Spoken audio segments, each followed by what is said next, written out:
Good evening. So I'm here to present my new project, final year project. So let us move on to the project. So we are from Tech Multitech Engineering College. We are doing a final project, and these are my team members. We Abhilash, Deepak, and Prashant. So our project is coupled free transient thermo structural analysis of selective inhibition sintering process, that is using by ANSYS, and it is an analysis project. First of all, selective inhibition sintering is that rapid prototyping process where many 3D models are created using the sintering process.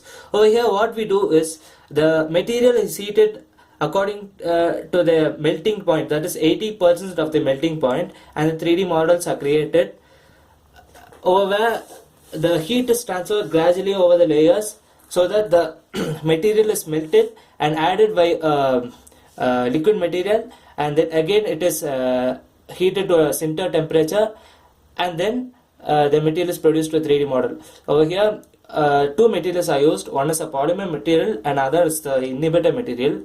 The inhibitor material is that material where it forms outer protective layer so that the heat does not affect the polymer material. So over here the heat applied should be up to a certain limit, and what we have done is that we have analyzed the various materials so that the applicable heat could be retrieved, and we have incurred the heat values which has to be applied for the polymer material. And this is our main project. This is all about the project. This is SAS process where 3D models, you can see the laser printer and the models created over there, and this is the process steps. This is done mainly in selective heat inhibition sintering process.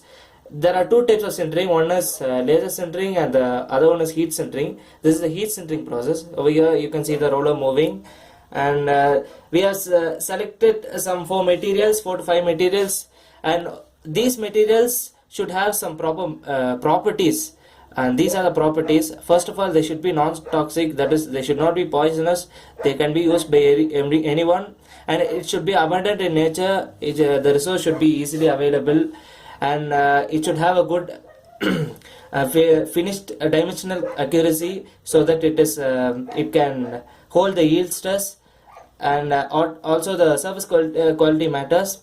And the materials we have used is that the ABS, that is acrylonitrile butadiene styrene, HDPE, then polypropylene and polystyrene, and another one is polycarbonate, and these are the material properties. So this is the model which we created in ANSYS, and this model is that this is the main model, over which this is the polymer material and this is the inhibitor material. The pink one is inhibitor material, just kept outside. So what we done is that first we glued and then we meshed so that they do not discretize improperly.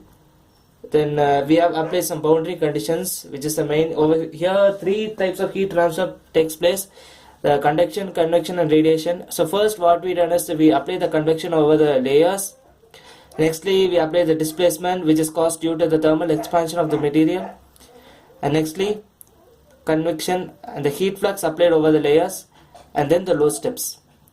So these are the steps of applying heat flux, and finally we get to know the results, and these are the results for the temperature for each and every material. This is polypropylene and potassium iodide. The inhibitor used is potassium iodide, which has a good melting point, higher melting point. So this is the PP, and this is for polycarbonate. So we can see the temperature differentiations. Over here the polypropylene shows good differentiation of a temperature, and these are for the next set of materials, that is polystyrene and ABS, and this is for HDPE, and this is the graph for that 5 materials.